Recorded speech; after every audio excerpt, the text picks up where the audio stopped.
Hey, it's Casual Jake, and today it's time to talk about Magic the Gathering. Now before we get into it, I would like to update you on a few things first. Many of you may be familiar with my Twitch stream, which means you probably know the paper EDH gameplay of Elder Dragon Skypelander. This was originally a special show on my stream that started off with myself and my friends Olivia, Andrew, and Zach. We started off by streaming our webcam games, and now the show has grown to a point where we want to make it its own entity. Doing this allows my wonderful partners more room to explore content creation and for us as a group to bring you more content. I will continue to post on this channel and my personal social media accounts, but I ask that you please go over and follow Elder Dragon Skypelander on YouTube, Twitch, Instagram, and Twitter, and I'll place the links in the description. And with that exciting news, let's get into the deck. Are you a mage who values raw force over all else? Then look no further than Zilortha, Strength Incarnate, as your next commander. More commonly known as Godzilla, King of the Monsters, this dinosaur is here to wreak havoc and lead your army of behemoths into battle. This card was the buy a box promo for the Ikoria set and is, at time of recording, sitting at about $14. But I have tried to make up for this price tab by brewing a deck that is, again, at time of recording, about $40 excluding shipping and basic lands. Level entire planes of existence with this deck and still have change for a booster pack afterwards. Zilortha costs 3 generic, red, and a green to cast and is a 7/3 dinosaur with trample. It also reads, lethal damage dealt to creatures you control is determined by their power rather than their strength. This effectively makes Zilortha a 7/7 for 5 mana, and we can take advantage of this ability to play with big front creatures with low toughnesses that are usually undercosted because of their tiny toughness. A quick note, this only affects damage and will not negate things like -1/-1 counters or similar effects, so beware. But if we can ramp out quickly, play Zilortha, flood the board with other behemoths, and take some extra attack steps, this game will be finished before our opponents know what hit them. And now that we know what the goal of this deck is, let's check out the 99. First, we have ramp spells such as Wild Growth, Rampant Growth, Migration Path, and Nissa's Pilgrimage to get us some basics on the battlefield. Then we have our mana rocks with Gruul Signet and Talisman of Impulse. We also play the traditional mana dorks, Llanowar Elves, Arbor Elf, and Elvish Mystic. But we still need more mana if we're going to summon these big baddies as quickly as possible, so we play what I like to call Mana Geeks because they're one step above Mana Dorks. Elysian Caryatid and Whisperer of the Winds will be tapping for 2 mana as long as we control a creature with power 4 or greater, and the Caryatid can tap for mana of any color. Next up, Zilortha Druid taps for green mana, but does a damage to each opponent when it does so. Beastcaller Savant taps for mana of any color, and can only be used to cast creature spells, and Drover the Mighty also taps for a mana of any color, and gets a little bit bigger if we have a dino in play. Drum Hunter is a card that I just discovered and taps for generic mana, but will draw you a card in your end step if you control a creature with power 5 or more. We want to get these big swingers out fast, and we will need to refill our tank, so this extra card draw works perfectly in this deck. Then we have what has to be my favorite ramp card in this deck with Gyre Sage. Gyre Sage is a 1/2 with Evolve, meaning if a creature enters with a higher power or toughness than the Sage, it gets a 1/1 counter. Then the Sage taps for green mana equal to the number of counters on it. This card is going to scale up as we continue to cast big spells and can potentially be tapping for 5+ mana if left unchecked. Now we love ramp in this deck, so much that we even have heavy hitters who are also going to ramp. Beanstalk Giant can go on an adventure and get a basic land onto the battlefield, untapped by the way, and then come back later and have power and toughness equal to our land count. We also run Goreclaw, Terror of Kal Sisma, who makes our creatures with power 4 or greater 2 less to cast, and then when they attack, they pump our other 4 and greaters by 1 and give them trample. Plus that 4/3 body is really a 5/5 when you add its own anthem plus Zilortha's ability. We also run Neheb, Dreadhorde Champion, who has trample, and when they deal damage to a player, you may discard any number of cards, draw that many, and add that amount of red mana to your pool. Ditch dead cards, draw new ones, and ramp in your second main phase. Sounds like a win to me. And lastly in this category, we play a card that didn't really fit into any other categories but pulls a lot of weight in this deck. Druid's Repository reads, whenever a creature you control attacks, put a charge counter on Druid's Repository. Remove a charge counter from Druid's Repository, add 1 mana of any color.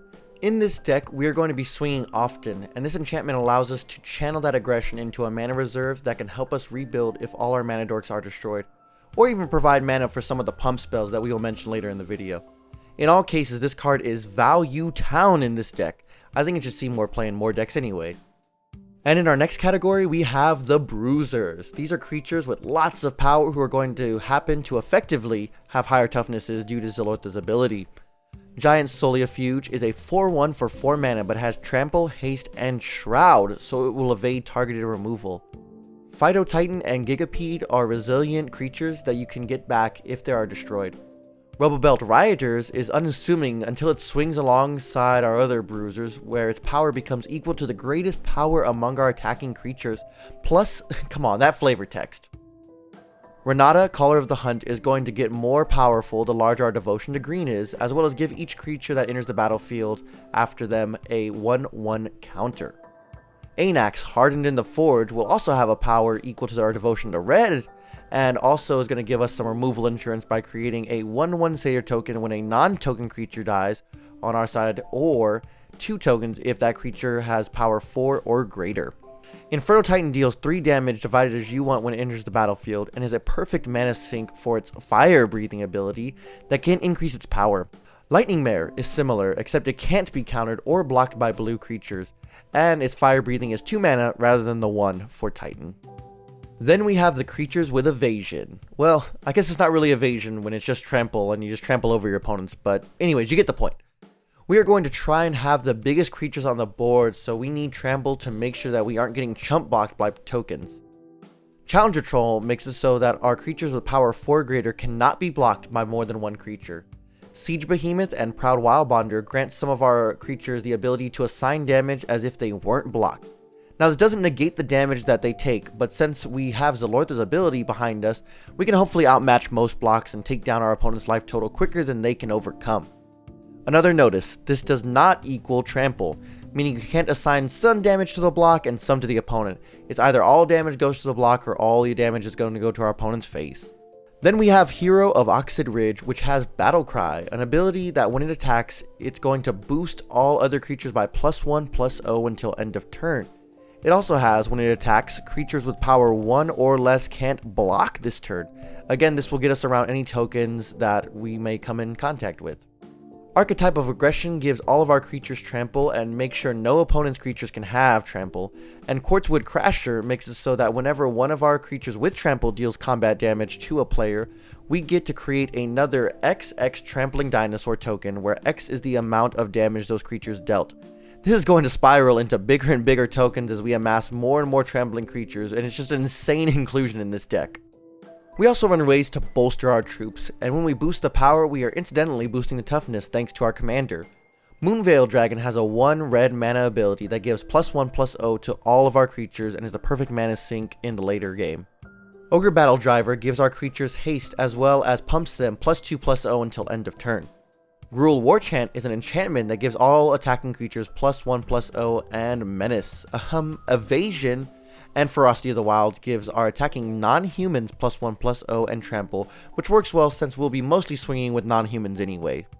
Now, with such big creatures, combat damage will be our main source of removal, but just in case, we have a few targeted pieces to help clear the path to victory. Follow the Hammer lets us deal damage equal to one of our creature's power to another creature. Uvenwald Tracker, you can tap it and pay 1 in green, and if you do, you can have one of our creatures fight another creature. Lastly, we have Ram Through, which can even win us the game later on. It lets us deal damage equal to one of our creature's power to target creature we don't control. Then if that creature has trample, it deals excess damage to our opponent. If their life is low enough and our creature is big enough, we can win the game right on the spot with this instant speed removal. With all these giants on the board, we want to hit our opponents as fast as we can with these haste enablers so we can get the job done as efficiently as possible. Fires of Yavimaya is an enchantment that gives our creatures haste and can be sacrificed to give +2/+2 to a creature just for that final push. Serac the Hunt Caller is a 5/4 with Formidable, which means if we have a combined power of 8 with creatures on our board, Serac can give target creature haste at the beginning of the combat phase. And of course, as we mentioned earlier, Ogre Battle Driver gives haste to creatures with the enters the battlefield, as well as that +2/+0 boost. But we need to refill our grip as we play creature after creature. As far as one-time card draw spells go, we have Harmonize, which will draw us 4, and Return to the Wild Speaker, which we can use to draw cards equal to the greatest power amongst non-humans we control, or it can give all our non-humans +3/+3, a good way to end the game. Then we have Shamanic Revelation, which will draw us a card for each creature we control and can even gain us some life. We also run a number of repeatable card draw spells such as Garruk's Pack Leader and Elemental Bond, which will draw us a card whenever a creature with power 3 or more enters the battlefield on our side. Then Colossal Majesty will draw us an extra card on our upkeep as long as we control a creature with power 4 or greater, and hint hint, we probably will. We run a few Planeswalkers as well, with Domri Anarch of Bolas, who gives our creatures +1/+0, can add mana to our mana pool and make sure our creatures are uncounterable this turn, as well as give us a fight ability. We also have Semut, Tyrant Smasher, who gives our creatures haste, and we can take down to give +2/+0 and haste to a creature, plus we get a scry. And now we get to talk about the ways we are going to win, and most games we play this deck, we are going to win with extra combat steps. Yes, blue gets extra turns, but we don't need all that mess. We just need more combat to smash more face. First off, we have a neat interaction between the cards Savage Vintmaw, which gives us 6 mana when it attacks, and Hellkite Charger, which says if we pay 5 and 2 red, we get to untap all of our attackers and take an extra combat. That means if we have both of these out and attacking, it will only cost us 1 mana per extra combat, and at that point we should be able to finish the game out. But in case we don't get both of these creatures onto the battlefield, we also have Fury of the Horde, which we can exile 2 red cards rather than pay its casting cost. It allows us to untap all creatures that attack this turn, and after our second main phase, we get another combat and main phase. Relentless Assault does the same thing without the alternate casting cost. Seize the Day grants additional combat and main phases and has a flashback cost so we can use it a second time. Our last extra combat spell is Breath of Fury. This enchantment aura goes on one of our creatures and reads, when this enchanted creature deals combat damage to a player, sacrifice it and attach Breath of Fury to a creature you control. If you do, untap all creatures you control, and after this phase, there is an additional combat phase. That means you can keep doing this as long as you have creatures that can connect in combat. Yes, you will be sacrificing them, but if it's in the late game, you should only need a few extra steps to finish the game anyways. Lastly, we have some alternative win conditions in case combat is not the clearest path to victory. Warstorm Surge will deal damage to a creature or player when a creature you control enters the battlefield. That damage is equal to that creature's power, and with the big creatures we're summoning, we will make quick work of our opponents. Roar of the Challenge forces our opponent to put all their blockers in front of one creature, and if we have 4 power or greater on the board, well, that creature's going to become indestructible. The best way to abuse this is to place the effect on a mana dork and make all of them block our mana dork. It's just hilarious to see them all block a Llanowar Elves. You know, this little 1/1 who's indestructible, who's not even going to die, while Zilortha and the rest of the big baddies like just tiptoe around and hit them and finish them off. It's awesome. Awesome win.